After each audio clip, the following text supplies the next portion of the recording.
Hi guys, welcome to booster blogs. ఇప్పుడే మన Devara part 1 Saif Ali Khan గారి గ్లిమ్స్ అయితే వచ్చేసినాయి. బైరా క్యారెక్టరు అసలు ఎట్లా ఏం చూపిస్తున్నారు సార్, మీరైతే కసితోటి తీస్తున్నారేమో అనిపిస్తుంది నాకు సినిమా. అసలు విలన్కే ఈ విధంగా అసలు ఈ విధంగా ఎలివేషన్స్ ఉంటే అసలు ఎన్టీఆర్ అని నేను ఏ విధంగా చూపిస్తారో మేమైతే తట్టుకోలేము సార్. ఫస్ట్ అయితే మనకైతే జనతా గారి బిగ్గెస్ట్ బ్లాక్ బస్టర్ చేశారు. సో మీరు కసితోటి తీస్తున్న ఈ సినిమా కూడా already block buster loading.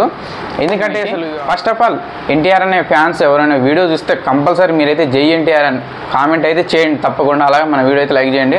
So ప్రతిసారి మనకి దేవరా నుంచి అప్డేట్ వచ్చినప్పుడల్లా మనకైతే అసలు హై వోల్టేజ్ అయితే పెరిగిపోతుంది, నాకైతే పెరుగుతుంది. మరి మీకు ఏందో నాకైతే తెలియదు. ఎందుకంటే మన సాంగ్స్ రీసెంట్లీ మన చుట్టమల్లే సాంగ్ కూడా చూసినాం. ఆ సాంగ్స్లో కానీ ఆ విజువల్స్ ఆ విఎఫ్ఎక్స్ కానీ అసలు నెక్స్ట్ లెవెల్ ఉన్నాయి. అప్పుడు ఇంతకుముందు అయితే మనం దేవర ముంగిడ నువ్వెంత అని అది కూడా అసలు వేరే లెవెల్. అనిరుద్ధ్ బీజిఎం అయితే కొట్టిపడేసింది. నాకైతే అసలు ఆ బీజిఎం వింటుంటే దమ్మలు అదిరిపోతున్నాయి. బీజిఎం అలా ఉందన్నమాట. నేను ఇంట్లో టీవీలో చూసినా కాబట్టి ఆ బాక్స్ ఆ సౌండ్ స్పీకర్స్కి అసలు వేరే లెవెల్ అనిపించింది. బీజిఎం అయితే ఎక్స్ట్రాడినరీ. శివగారు అయితే నాకు ఎందుకు అసలు కసితోటి తీస్తున్నారు అనిపిస్తుంది.